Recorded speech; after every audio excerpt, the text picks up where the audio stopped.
पराग जी जयपुर से। श्री हरिवंश गुरुदेव। राधे राधे महाराज जी। गुरुदेव, अभी तक तो मन को बार बार खींच के वापस मंत्र में लाने का प्रयास चल रहा है और कभी कभी व्यक्ति वस्तु स्थान में गुरु इष्ट को देखने का असफल प्रयास होता है। गुरुदेव, ये खींचतान बहुत विचलित कर रही है मन की इस दशा के ये चलता है, ये महाभारत चलेगा ये महाभारत चलेगा। वो 18 दिन में खत्म हुआ था, ये 18 वर्ष में भी खत्म होना बड़ा कठिन है, क्योंकि बहुत जन्मों से हमारी दुर्वासनाएं पुष्ट है, बहुत जन्मों से। अब हमको उसको नष्ट करने का अवसर मिला है तो हम प्रयासरत है, लेकिन सफलता भगवान की कृपा के आश्रित है। प्रयास हम करते रहे, हारे ना। बहुत बड़ा युद्ध है यार, हम लोग तो पूरा जीवन हो गया ना। मतलब आपके तो और भी कार्य हैं, हमारे तो केवल एक ही कार्य था, भजन। तो हमने देखा है ये बहुत बड़ा युद्ध है, कभी कभी रो पड़ता है हृदय। हाँ नहीं, अब रोना आ जाएगा, आगे चलते रहो, अब नाम जप करते रहो, आगे आ जाएगा, रोना आ जाएगा। जब आप हारेंगे तो हारा पुरुष रोता है, हारे को हरिनाम, जो यहाँ हार गया वही जीत जाता है, भगवान फिर उसे जिता देते हैं। जैसे फुटबॉल का खिलाड़ी है ना, बॉल का ऐसे मारता है ना तो नीचे जाता है ना, वो नीचे नहीं जाता है, वो लक्ष्य तक पहुंचने के लिए थपाक मारी, जो ही नीचे गया सो ही मारा ऐसे, वो गोल पे पहुंच गया पहुंच गया ना। तो ऐसे ही जो भगवान का शरणागत है तो लगा कि नीचे गिरा, लेकिन नीचे नहीं गिरा, भगवान ने मारा उससे ऊपर, जो नीचे गिरते गिरते कि वो लक्ष्य पे पहुंच गया, वो गोल पे पहुंच गया। इसलिए हमें हारना तो पड़ेगा एक बार, क्योंकि अहंकार नष्ट होगा। जब मैं थक जाऊंगा ये सब करते करते, तब रोना आ जाएगा कि प्रभु मैं हार गया हूं। जैसे तुलसीदास जी कह रहे हैं, हौ हार्यो करि जतन विविध विधि, अतिशय प्रबल अजय, तुलसीदास बस होए तबई, जब प्रभु पेरक बरजय। हे प्रभु, आप ही इस मन की डोरी हाथ में लिए हुए हो, आप रोक दो। हमने तो हर उपाय करके देख लिया, ये नहीं रुक रहा नाथ, ये बार बार गंदे विषयों में जाता है। प्रभु आप रोक लो, आप बचा लो मुझे विषयों से। तो फिर भगवान की कृपा हुई। वही तुलसीदास जी लिख रहे हैं, जाकी कृपा लवलेश ते, मति मंद तुलसी दास हूँ, पायो परम विश्राम,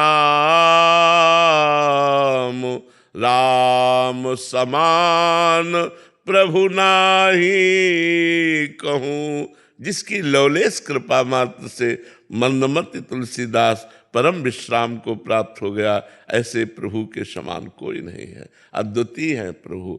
तो हम ये जो लड़ रहे हैं अपने मन से, ये प्रभु देख रहे हैं, और इसी बात का हमें इनाम मिलेगा कि प्रभु हम पर रीझ करके जिता देंगे हमको। नहीं, मन पर विजय प्राप्त करना बहुत कठिन है, बहुत कठिन है। तो ये मतलब जब तक श्वास रहेगी तब तक ये युद्ध चलता रहेगा कि कहीं ऐसा ना हो जाए, कहीं ऐसा ना हो जाए। और इस राह में कोई साथी नहीं मिलता, कोई साथी नहीं है इस राह में, कोई साथी नहीं। चल चला चल राह में, अनुभूतियों का ले सहारा, कौन तेरा साथ देगा, व्यर्थ में किसको पुकारा। यार तुम्हारा कोई साथी नहीं मिलेगा। सत्य में चलने पर साथी केवल एक परमात्मा ही होगा, और तुम्हारी अनुभूतियां होंगी तब चल। अच्छे आदमी का कोई साथ नहीं देता, बुरे आदमी के दसियों मित्र होते हैं, लेकिन अच्छे आदमी के मित्र नहीं होते। इसलिए अच्छे आदमी बनो और भगवान को अपना दोस्त बनाओ, और ये युद्ध जारी रखो। बार बार मन को हटाकर विषयों से भगवान में लगाओ, इसका इनाम मिलेगा तुम्हें। एक एक सेकंड का हिसाब देते हैं भगवान। ये जो आप जल रहे हो, आप लड़ रहे हो मन से, इसका इनाम मिलेगा। आप निहाल हो जाओगे, आप आनंद मगन हो जाओगे। जितना भजन कर लिया इतने में ही मगन हो जाओगे। चिंता मत करो, ये व्यर्थ नहीं जा रहा। ये आपकी लड़ाई, आपका भजन, आपकी भगवान के प्रति जो चेष्टा है, एक एक सेकंड की लिखी जा रही, ये व्यर्थ नहीं जाएगी। पक्का समझ लो, हमारी बात पर विश्वास रखो और लड़ते रहो, जीत जाओगे। महर्षि, ये सब साधकों का ही प्रश्न है जो आप इस विषय पे चर्चा कर रहे हैं। तो महर्षि, इस यात्रा में जैसे इनिशियल जो प्रारंभ हुई तो जलन बहुत ज्यादा होती है, तो इसके क्रम में धीरे धीरे कम होना शुरू हो जाती है। हाँ, और धीरे धीरे पता लगता है क्या महर्षि, इसका सोपान क्या है महर्षि? जैसे मन कह रहा है कि हम ये विषय भोगे, बहुत जोर से कह रहा है। अब वो इतना कह रहा है कि अब भजन की तरफ लग ही नहीं रहा, केवल वो विषय भोग की तरफ रहे। अब हमको उसे विषय भोग नहीं देना।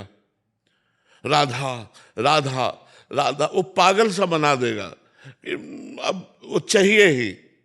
मतलब जिसने रोका उसकी बात कह रहा हूं। अब शांत हो गया, अब जब दोबारा आएगा तो 90% आएगा, जब तिबारा आएगा तो 80% आएगा, और 10% में आके रुक जाता है। और अगर 50% पे फिर से इसको वो संयोग बैठा दिया तो फिर बढ़ जाएगा, फिर 100% हो जाएगा। अच्छा, ये क्रम चलता रहेगा महाराज जी, ऊपर नीचे वाला, तो इसलिए संयोग ही ना होने पाए। हाँ, देवर्षि नारद जी ने कहा है, साधना करने पर ये तरंग की तरह हो जाता है, समुद्र तरंग की तरह हो जाता है। और अगर संयोग मिला तो तरंग समुद्र बन जाती है। जैसे चिंगारी है ना, तो ज्वाला चिंगारी रूप में आ गई, लेकिन अगर उसे घास फूस मिल गया तो ज्वाला बनने में देर नहीं लगेगी। जब तक श्वास है तब तक युद्ध जारी है, कि कभी भी किसी भी स्थिति में अपने को सिद्ध मानकर अब कोई छूट न दे दे, नहीं तो गिर जाएगा। बड़े बड़े सिद्धों को माया ने भ्रष्ट कर दिया। शिव विरंचिका मोहई को है बपुरान, अस जिय जान भजी मायापति भगवान। इसलिए सदैव सावधान होकर भजन मार्ग में आगे बढ़ते जाना चाहिए। फिर से एक क्लियर के लिए पूछ रहा हूँ, क्या 10% से फिर 100 हो जाता? इसीलिए कहता हूं कि घटते घटते आता है और 10% में रुक जाता है, और वो 10% तब समाप्त होता है जब भगवत साक्षात्कार हो जाता है। और जब भगवत साक्षात्कार हो जाता है फिर काम खत्म हो जाता है। फिर तो जैसे भुने हुए चने में आप चाहे जितना दाना वो पानी खाद लगाओ, अंकुरण नहीं हो सकता। ऐसे संत के जो भगवत प्राप्त है उनके हृदय में काम आदि दोषों का प्रादुर्भाव नहीं होता। तो कामादिक मद दम्भ न जाके, तात निरंतर बस में ताके। भगवान कहते हैं जिसके काम नहीं है, अहंकार नहीं है, दम्भ नहीं है, ऐसे संतों के मैं अधीन होता हूँ। तात निरंतर बस में ताके, कामादिक मद दम्भ न जाके, तात निरंतर बस में ताके। ये बहुत बड़ा अनंत जन्मों से भटकाव मिटाने का हमें अवसर मिला है। ये लड़ाई लड़ रहे हो ना, आपकी लिफ्ट चल रही है, आप फ्लोर पर फ्लोर लांघते चले जा रहे हैं, आपको पता नहीं है, आपकी आध्यात्मिक भूमिका बढ़ रही है। आपको लगेगा मैं वही हूं, जैसे लिफ्ट में खड़ा हुआ लग रहा है कि मैं वही हूं, लेकिन कई फ्लोर क्रॉस कर गए, अध्यात्म के कई फ्लोर क्रॉस कर गए। इसलिए चुपचाप लड़ते रहो, अहंकार मत करना। हारना है, हारना है। अंदर से जब हार जाओगे ना, जब अंदर से हार जाता है साधक, तो एक ही बात आती है, रोना। अब वो रोना विरह बन जाता है, वही भगवान के मिलन का हेतु हो जाता है।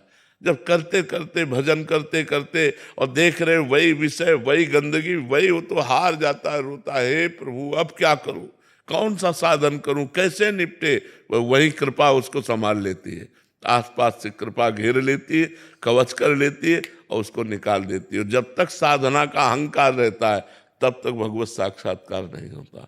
जब साधना का भी अहंकार मिट जाता है, अपना अस्तित्व मिट जाता है, तब भगवत साक्षात्कार होता है। कृपा, बिल्कुल बिल्कुल कृपा ही है, ये भगवान की हेतु की कृपा है, ये छोटी मोटी बात नहीं। आप लड़ते रहिए और सब साधकों से विनय है, हारिएगा मत। इस विषय में ये मत हारिएगा कि मैं अब हार गया और भजन करना छोड़कर विषयों में चले गए। नहीं नहीं नहीं, ऐसा मत कीजिएगा। ये जीवन की बाजी है और जीतना ही जीतना है, क्योंकि भगवान हमारे साथ है। हारना अहंकार को है, जीतना हमें है।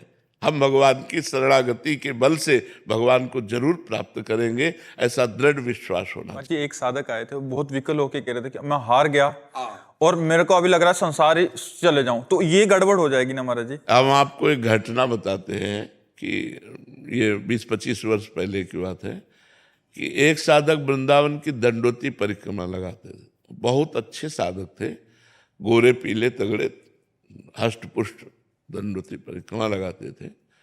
नई अवस्था थी, तो वो जिस कपड़े पर लेट कर दंडवती परिक्रमा लगाते थे, एक जर्मनी की स्त्री जो लड़की थी वो देखकर प्रभावित हुई और उसने जर्मनी का नोट समर्पित किया। वो लगाते ही रहते थे दंड। तो उनका बाबा, एक भगत आई थी, उसने नोट दिया। अरे उनका बच्चों बच्चों बच्चों, अब अगली बार से उसको डांट देना, पैसा मत लेना, उसको खड़े मत होने देना। दूसरे दिन गए, वो तो रोज हम परिक्रमा लगाते थे रात्रि में 2 बजे से 2 बजे सूर्योदय होते होते सब हो जाता था। बोले बाबा आज वो हमारा चद्दर ले गई है और इतने नोट दे। हमका फिर महाराज, जय श्री महाराज, तुरंत अपने को बदला कि मतलब आप शिष्य हो तो, लेकिन जब देखा तो हमका हो ही सोई जो राम रचि राखा को करी तर्क। तो हमका महाराज आप संत हो, आप देख लो जैसा। फिर महाराज कहानी आगे बढ़ती चली गई और उनकी दशा ही अलग हो गई। मतलब इतनी मित्रता हो गई कि अब उसने बाइक खरीद दी, बाइक में और घूमना, खत्म दंडवती परिक्रमा। तो ये क्या माया क्या करती है कि जैसे हम लोग भगवत मार्ग में लगे तो दाने डालती है, क्योंकि हमारी कमजोरी पता है ना उसको कि इसको ये पसंद है, इसको ये पसंद है, अंदर है वो बैठी, मनई में तो बैठी है, तो वही चीज हमें देगी, वही संयोग कराएगी। अब हमको लगता है कि भगवान तो कल भी मिल सकते हैं, बस ये बात हो जाती है, हम भूल कर जाते हैं। हमें लगता है आज हम ये खा लेते हैं, कल भगवान तो मिल ही जाएंगे। और भोग इतने मनोहर लगते हैं, इतने सुंदर लगते हैं, इतने प्रिय लगते हैं कि हम भगवान को छोड़ देते हैं और भोगों में भ्रष्ट हो जाते हैं। ये मतलब 1-2 की कहानी नहीं है, ये लाखों चलने वालों को मार के गिरा दिया माया ने। कोई बिरला गुरु कृपा पात्र ऐसा है जो इससे बाहर निकल पावे, नहीं तो बहुत विचित्र है, बहुत विचित्र। भगवान अतिशय प्रबल देव तो माया, छूटे ही राम करो जब दाया। वही कृपा करे तो वही निकला जा सकता है। कृपा करें गुरु। हाँ बिल्कुल।